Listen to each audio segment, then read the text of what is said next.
For me, my interest in Buddhism started when I was very young, well, reasonably young. I was in my teens.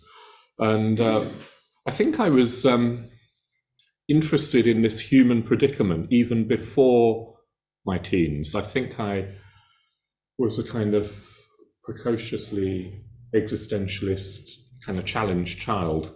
I think even when I was about 9, well, I came across a school project recently that I think was probably written when I was about 9, called The Meaning of Life, and or What is Life or something. And in that project, I sort of was inquiring why we're here, and go through the various stages of life from birth to death, imagining what it's like to be born, and conclude that it's probably quite unpleasant for the mother and for the baby.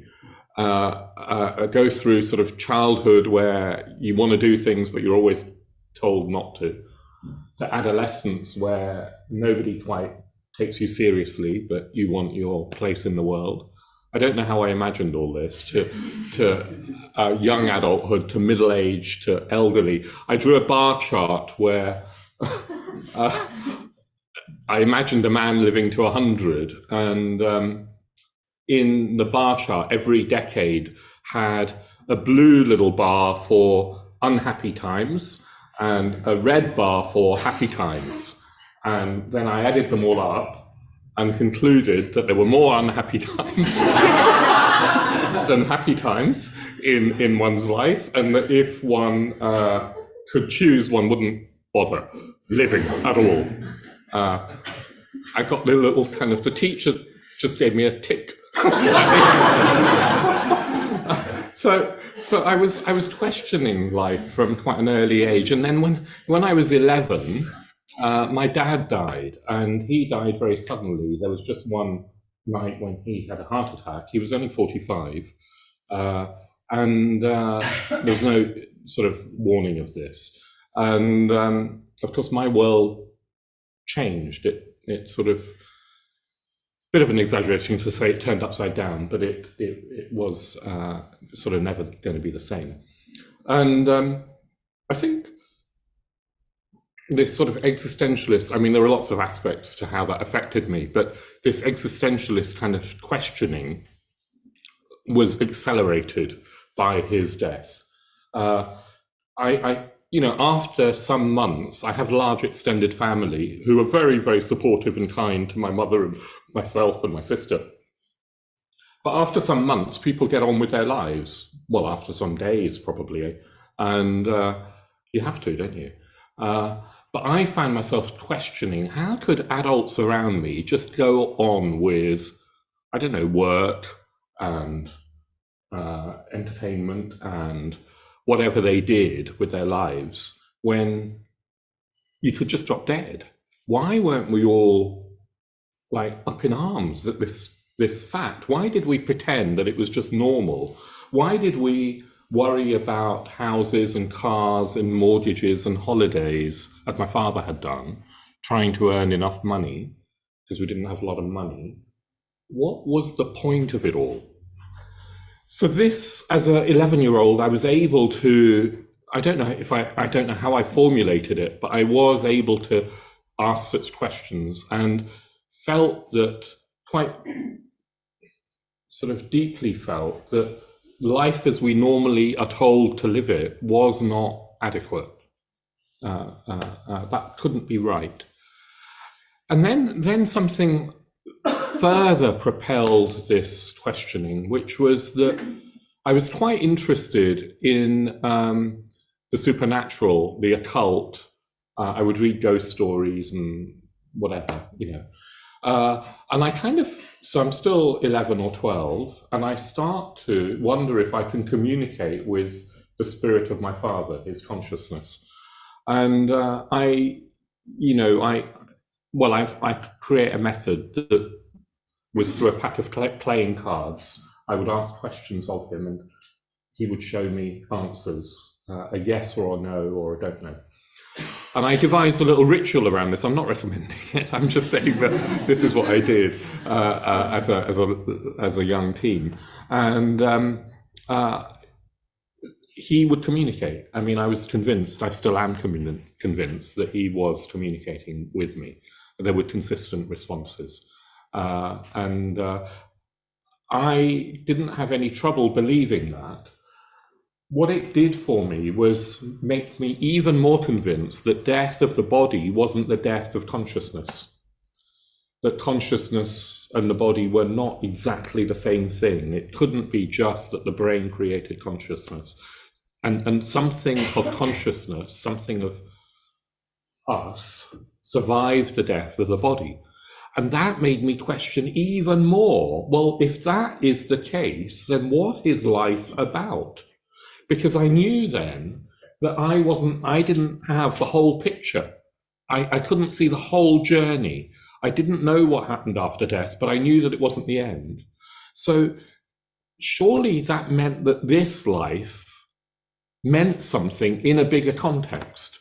And what was this life for? And I knew it wasn't about acquiring more possessions or getting wealthier or status or even finding your life partner and having a family and then getting somewhere to live and then paying the mortgage and a job and all of that stuff. I knew it wasn't about that. But I didn't know what it was about. Anyway, that led me to Buddhism eventually. Well, it led me into studying physics because I thought that physics might have some answers. And it doesn't really. But what it does do, not to these existential questions, actually, it doesn't have any answers anyway.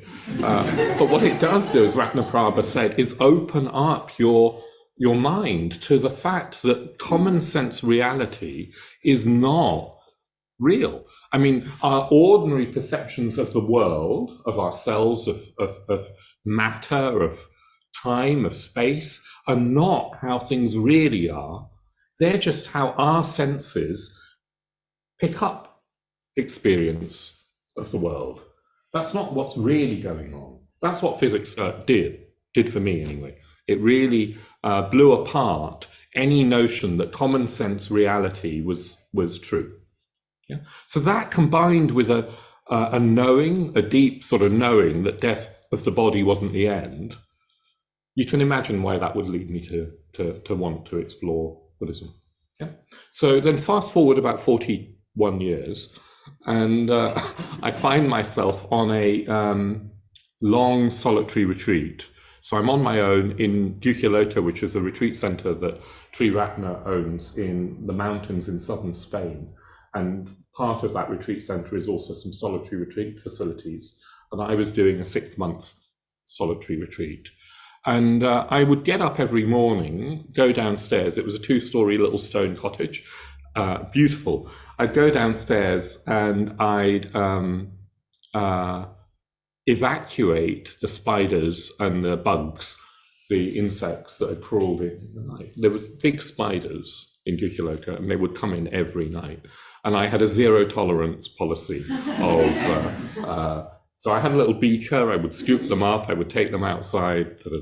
So one morning, I'm doing my, evacuation routine, and I sort of hear this rustling, and it's a stag beetle. I think it's a stag beetle or a Spanish equivalent, a sort of big black 2-inch kind of beetle, shiny, sort of, just sort of crawling along on its legs, doing its thing.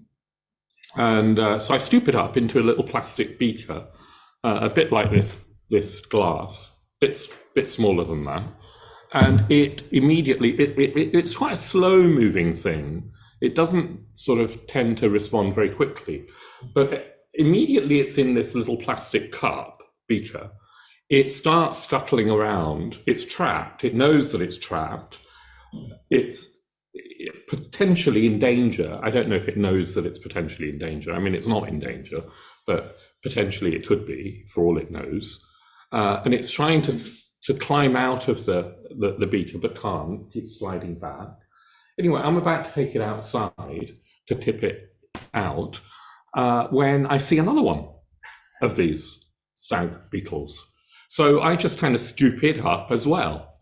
And suddenly, immediately that there are two in there, they start mating.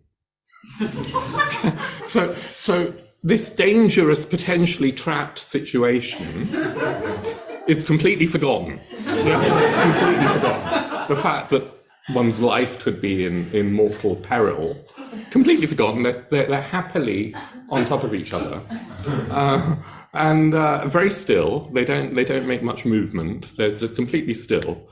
I sort of smile and indulgently tip them out onto some grass where they are completely oblivious to any change in environment.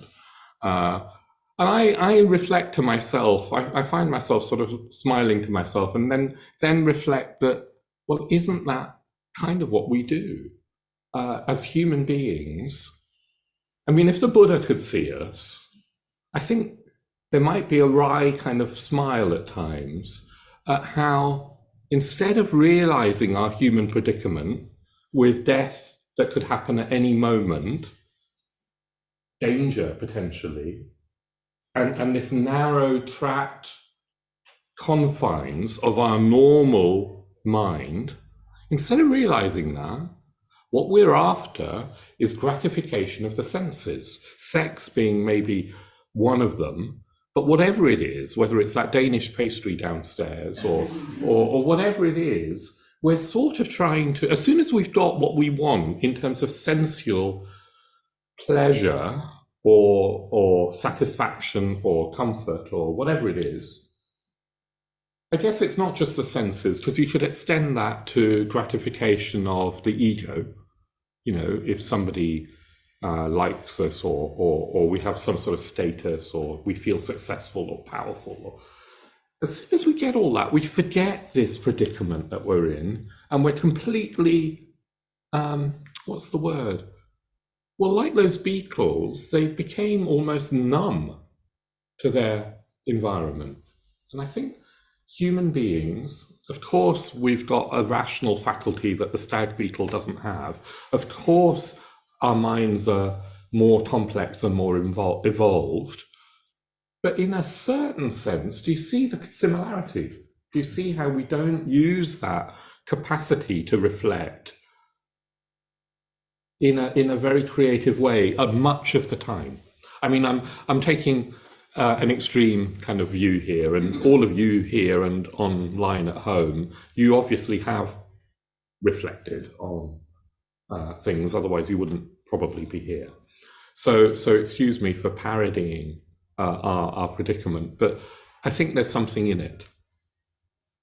So what did the Buddha have to say? Well, he said that life was life as we ordinarily live it, in this way that we try and just gratify our senses, and the way that we perceive the world, our common sense perceptions of what's going on, all of that, he said, was dukkha. And dukkha is a word that is difficult to translate, but I'm going to use one translation, which is unsatisfactoriness. That all of this ordinary way, common sense way of living, with our ordinary common sense mind, although frankly, sometimes a common sense mind would be a good thing, wouldn't it? But our ordinary mind and our ordinary sense experience, and trying to make life work, all of that, he said, won't completely fulfill. It's unsatisfactory. It's always unsatisfactory. It's dukkha. And yes, as Ratnaprabha in his introduction said, that sometimes people then think, oh, Buddhism's kind of pessimistic and just got a downer on life. It's not pessimistic. It's not saying that there isn't pleasure in life. It's not got a downer on sex, for example, or Danish pastries, or anything else that is pleasurable. It's not that. It's just saying that those pleasurable things, yes, life can offer them, but they won't last, and they won't completely fulfill. They won't completely fulfill the deepest yearnings of the heart. And somewhere we know that, don't we? And what Buddhism's saying is that it will eventually end in the death of the body, our own, but probably before our own, others that we love will pass away. The death of the body is an inevitable, and we don't know when that might happen. It could happen. We like to think that we'll die peacefully, like the Queen did, at the age of 96. We like to sort of think we'll have this really graceful, peaceful exit. But it might not be like that. My dad didn't die like that. He was 45 and died in agony. And when he died, I can remember him holding my hand on his deathbed. And there was remorse because he felt he hadn't lived the life that he would like to have lived. And I don't know, he couldn't say very much because he was in such pain. But he did say, as he was holding my hand, that he had not been kind enough. And that really stayed with me, because I think we kind of know that there are values beyond acquisition and power and pleasure. And maybe kindness starts to point to something that is more to do with what life could be about, maybe should be about. It's interesting, isn't it, with the Queen, the eulogies are very consistent in saying, things like she served, she did her duty, she was stoic, she was kind, she was hardworking, and so forth. There are values here that we do realize are important, but sometimes we don't put them at the front and center of what we're doing with our lives. There are three types of dukkha, and I just want to run through them very, very briefly. Buddhism has lots of lists, and it's fond of categorizing our experience. I'm not very fond of that, but it is useful because one needs to actually be able to understand what Buddhism is saying about unsatisfactoriness and what it's not saying about unsatisfactoriness. So the first type of dukkha is called dukkha, and that is the dukkha, the unsatisfactoriness of actual physical pain. Yeah, or at least that's one way of talking about it. So having a human body will mean that at times there will be physical pain. If you trip over and you hurt yourself, if you break a bone, if you are ill in any way, it will be physically painful. And some of that is inevitable from having a human body. We try and sort of look after ourselves and avoid it as much as possible, of course, and that's a good thing to do. It's not like you go looking for it, but it is inevitable. And Buddhism says that even an enlightened being will experience that physical pain. There's no avoiding that. Once we've got a human body, there's no avoiding that. But the other two types of dukkha start to move into the territory where we don't have to have them. We don't have to suffer in this way if we find the Dharma and a path that this course will eventually talk about, the Noble Eightfold Path. There is a way out. So the second type of dukkha is the dukkha to do, it's called viparinama dukkha, and it's the dukkha to do with impermanence, that things change, that things will not stay static. It is always as if life is running through our hands like water. They will not stay the same. Even if right now you have got the perfect life, it will not last. I can remember having a really good job. I could remember when I got this promotion and into this job in the corporate world, I thought, this is my dream job. This is the ideal job. It's made for me. It's got my name written all over it. And guess what happened? My boss changed. I mean, not physically, not emotionally. I mean, another person stepped in, and it was hell. His job suddenly became really, really difficult. Did you see what I mean? There's always unsatisfactoriness round the corner, at least in potential, because things change. Things don't last, including death and loss and more cataclysmic change. There, I think Buddhism is starting to say, look, you can start to come to terms with this. You do have to accept change in order to, well, whether you like it or not, whether you accept it or not, it's going to happen. Do you remember this phrase, how does it go? Pain is inevitable, but suffering is optional. In a way, it's one of those slightly cheesy phrases, and you want to, particularly if you are having a hard time, it's not very helpful. So don't go around saying that to people. Suffering is optional.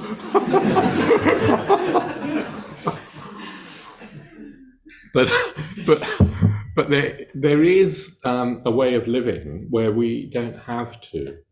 Maybe I'll come on to this. Don't have to create more dukkha for ourselves. But I want to come on to the third type of dukkha, which is even more fundamental still, and that is saying, well, it's called sankhara dukkha, or sometimes it's called khandha dukkha or skandha dukkha, which is that our ordinary senses and the world that we experience through our five physical senses, and the world that we experience through our, what I'm calling ordinary mind, our ordinary, unenlightened, common sense mind, the world that we experience through those means will always be unsatisfactory.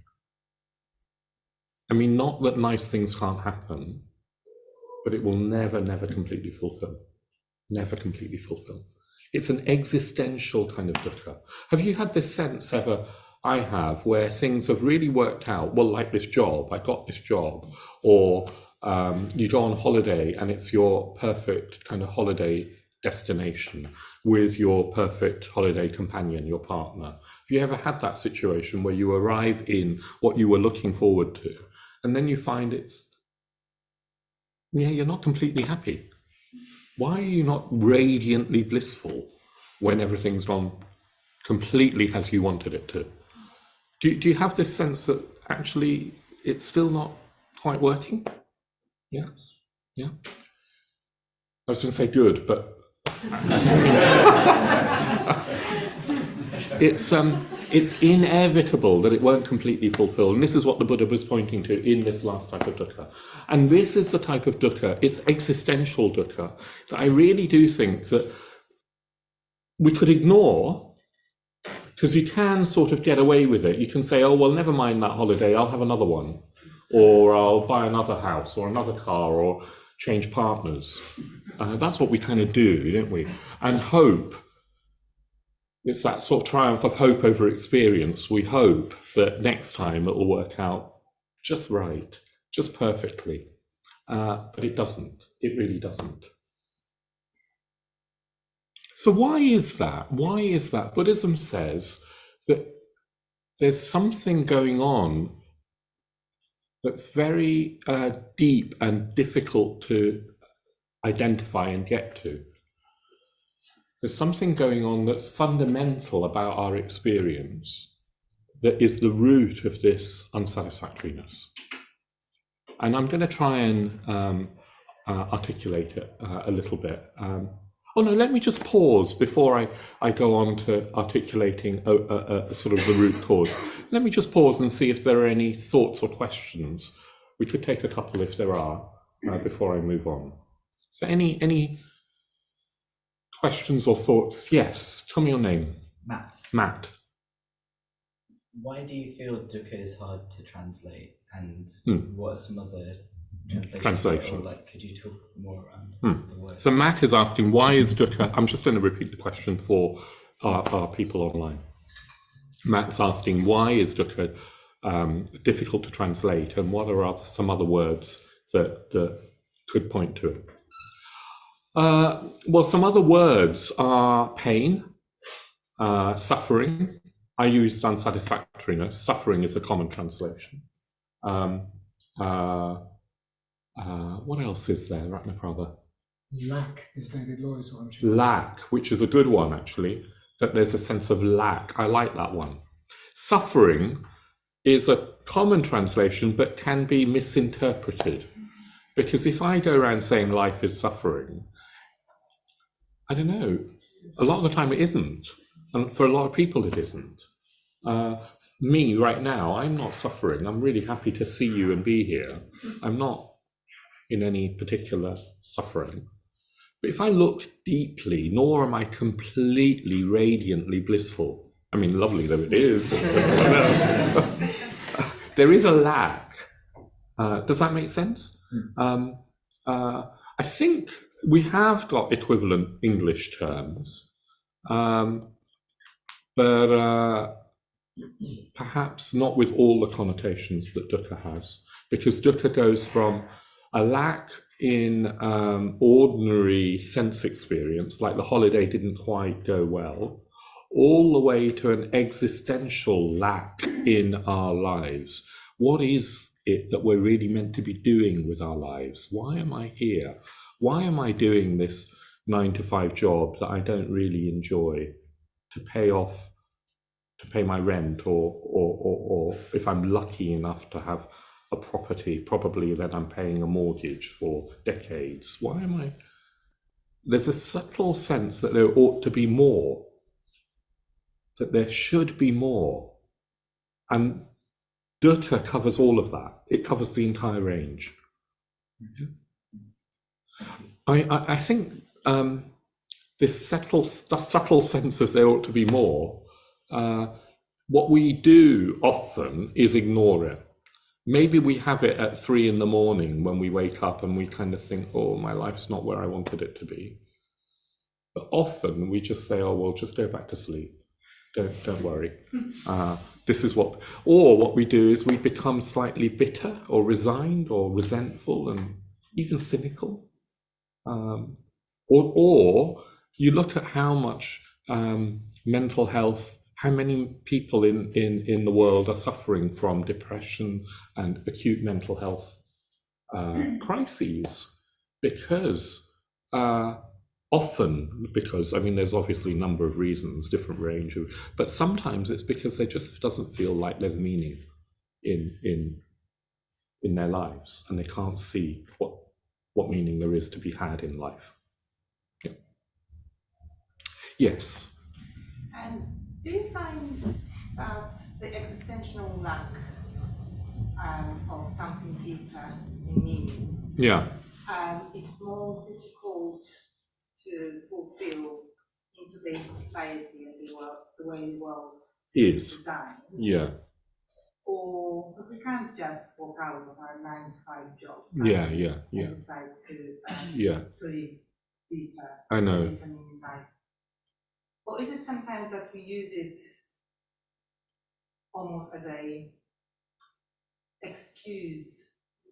Because sometimes I find myself so entangled in the day-to-day duties, obligations, relationships, that it's hard to find a way out of it. Exactly. To be able to live the life that would bring that deeper meaning. Yeah. How does one manage that? Well, let me just repeat the question as best I can. I'm going to paraphrase it and then move on to how. So the question is, first of all, is this existential lack worse, as it were, in our current modern kind of world? And if it is, even if it isn't, how do we manage it, given that life is quite complex and we can't just walk away from our jobs, even if we're not happy in them? We can't just disentangle ourselves from all the commitments of our lives. How do we kind of manage this? Yeah. So the first part of the question, I think the existential situation is the same as it was in the Buddha's day, as the same that it's always been. In essence, it's the same, because we're alive, we've got this body, we will eventually die, and we don't know what that means. In some ways, it's the same. However, what I think is also true is that our modern world has got better at ignoring this. It's got better at covering it over, because all you have to do is turn on your phone, and even I do this. I found myself doing it on the tube yesterday. Of course, there was no internet signal or whatever, but I still sort of wanted to look at what my phone was telling me for no reason whatsoever, just to distract myself. The possibilities of distracting ourselves are greater than ever. And also there's, particularly if you live in London or a city like London, there's so much, well, it's frenetic. We can feel isolated, even though we're surrounded by millions, well, particularly because we're surrounded by millions of strangers. All this technology that we have to use can be alienating. We can feel, I don't know, feel kind of ridiculously alienated from our experience, and this makes it worse. But I want to move on to how. How? Well, first of all, in order to understand the how, I think we have to understand the root problem. Because if you don't have the solution, if you don't understand the problem, you can't really apply a solution. What the Buddha said is that our whole way of perceiving our experience, our world, even how we perceive ourselves and think about ourselves, is completely wrong. We've got something completely wrong, upside down wrong. Not just a little bit wrong. It's not like we've just a little bit sort of missed the mark and the world is just a little bit different to how we perceive it and think about it. It's like we've got it completely wrong. So I want to just refer back to physics. Modern physics says that we've got, our perception of the world is completely wrong. Yeah, that's not how reality is. It's fine for navigating the world that we want to navigate and getting breakfast and eating my Danish pastry and things.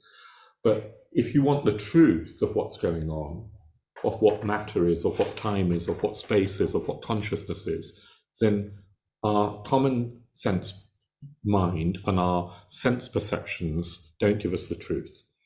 And the fundamental wrongness, the delusion, as Buddhism talks about it, the fundamental thing that we've got wrong is that we believe that there's a real fixed and separate me somewhere in here, maybe in here, some little me, maybe like, I don't know, a little entity, or maybe it's some immaterial entity that is somehow fixed and separate from the world, separate from the world, and fixed in that it never changes. So that 11-year-old Jnanavaca is somehow the same as this middle-aged man. And we know that that's not true. We can't, if somebody were to say to me, which bit of you is unchanged Jnanavaca from that 11-year-old existentially challenged child, I couldn't tell you which bit of me is the same. Yeah? And similarly, we think that we're separate from the world. We think we're separate from each other, ultimately separate. I know that we've got a separate body, and that my body and Maitri Kumara's body are not, melding into some sort of weird soup. I kind of know that, but ultimately separate, we're not. We know, if we think about it, I mean, even common sense things like we're breathing this air together. We're exchanging gases with these plants. We know this, that we're not completely bounded with our skin. Even more mysteriously, like you're all looking at me now, hopefully, and at home. So somewhere in your awareness is an image of me, but I don't know how many people are in this room. If there's 50 people in this room, there are 50 images of me in each of your awarenesses. Where is that image happening? Because we know that visual perception happens by light entering your eyes and forming an image or some sort of thing on the back of your retinas, 2 of them, and then that causing electrochemical kind of signals to the brain where neurons are firing. There's actually no light in the skull, in the cavity that the brain is in. So there's no actual light entering where the brain is. And then the brain is doing something to combine those 2. I don't know what it does. It's doing something. And then somehow consciousness, whatever that is, creates an image, and it appears as if that image is outside of you, not in the brain, not in consciousness, but outside of you, here, me. Weird. It's really weird, this ordinary common sense perception of sight. Sound is the same, taste is the same, touch is the same, smell is the same. I haven't got time to go into how they're weird. Do you see that we're constructing our experience of the world all the time? We're not really separate. Is this image of me separate from you and your awareness? Is the sound of my voice really, if it's entering your awareness through your sensory apparatus, your ears, your mind, your whatever, are we really separate? What's happening here? So Buddhism's saying, look, this notion that we're fixed, that there's a real fixed entity inside, and that entity, which we think is real, is somehow separate from everything else, all of that is wrong. That's a delusion. And if we think the world is completely separate to us, that's a delusion. And the world is, well, Buddhism says all we've got is appearances. You've got images, you've got sounds. You don't actually know what's behind those images and sounds and tastes and touches. But we assume that there's a real me navigating a real world. And as soon as I've got a sense of real me, fixed and separate from real world, I will want to protect myself, defend myself from any dukkha that comes my way from that world. I will want to secure my environment. Ideally, I'd like to secure it once and for all and keep it still and static and, make it last forever in that comfortable way. But actually, all there is something more mysterious that could be described rather loosely as flow. There is some flow of experience. Some of that flow is what I call me, and some of it is what I call world, including you. But actually, there's nothing fixed and graspable and static and stable and separate. There is just flow going on. It's really mysterious what's going on. But rather than flow with the flow, we want to fix our world, and it will always elude us, that fixing. It will always elude us. So I'm going to have to start wrapping up. But Buddhism is a path in undoing this delusion, in learning how to live more according to how things really are, which is this flow. It's sometimes, if you think of a river flowing, I mean, maybe this isn't a very good analogy.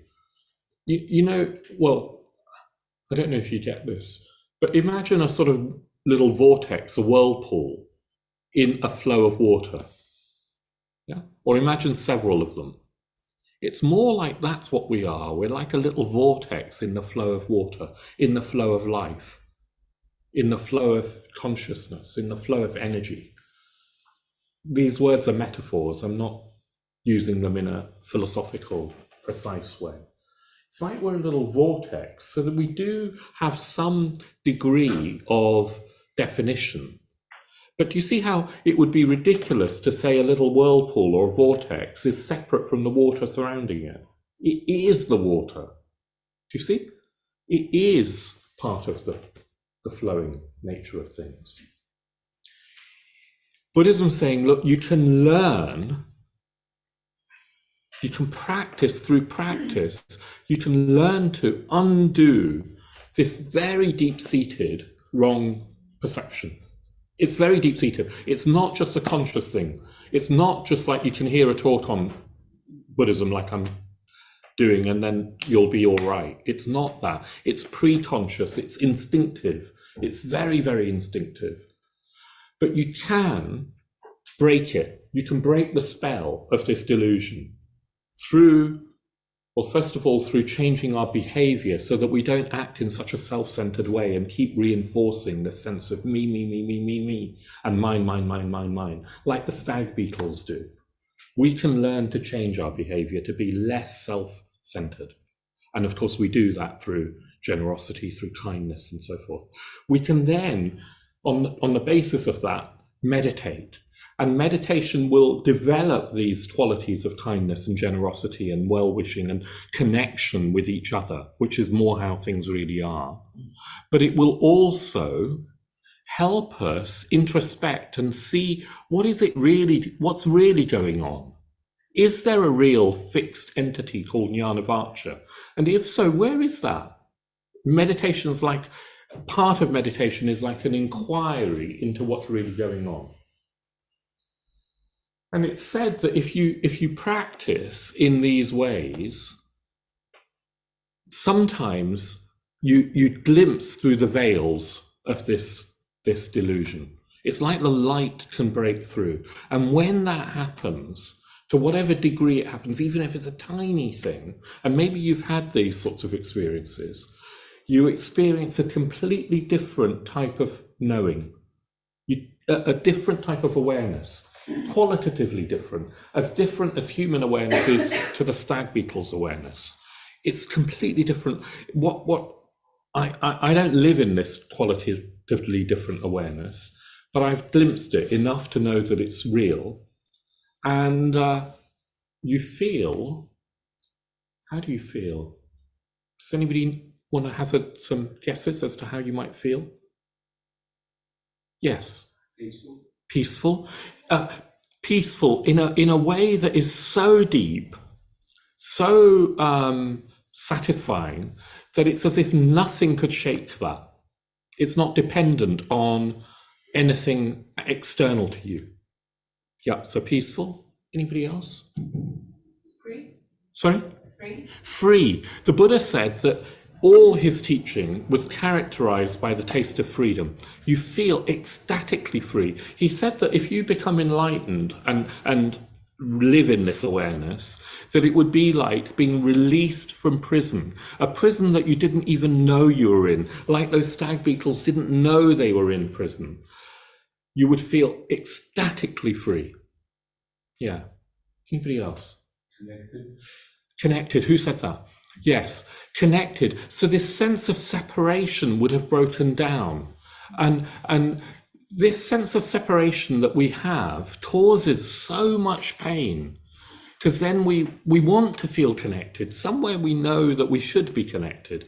And suddenly you would be connected. Not just connected in a nice kind of way, connected so that you feel you are part of the whole universe. And the universe is you. And you are the universe. I mean, deeply connected. Anybody else? One more? Two more? Yeah. Wonder. Yeah, there would be this sense of complete wonder, because Buddhism doesn't give you answers as to what's going on. It would just allow you to see the incredible mystery of what's going on. There is no way to describe experience. Just as I was trying to say, look, when you're looking at me, it's not straightforward what's going on. There would be this sense of wonder. Sometimes we have this looking at the night sky, sometimes not in London, but in when you're on retreat. You look at the night sky and you think, oh, there's vastness and wonder, and I'm part of this. It's not just that the stars are out there. When I look at the stars, those stars that are billions of miles away, that image of that star is happening in my awareness. Say that again? I said it can be. It can be in London. On the top of Ali Pali. Well, there you go. Well, I recommend then that you look for, because if in London as well, if you look with the right eyes, you can see beauty. You can see beauty everywhere, and that would be another aspect of this type of awareness. Now, what Buddhism's saying is that awareness is our birthright. We've all got the capacity to experience it. If we let go of this usual way of perceiving, and to let go, you've got to see through the delusion. If you can do that, this radiant, luminous, vast awareness that is no longer characterized as being me or mine, because actually it's not in this dualistic world of subject and object. It's not even in time and space. All of that is our birthright. And it's that is the real freedom from unsatisfactoriness. If you have that, then even the death of the body, even loss of everything that you love in this world and everyone you love in this world wouldn't shake you, because you would know that you're part of this flow, and the flow itself is enough. So I'll leave it there.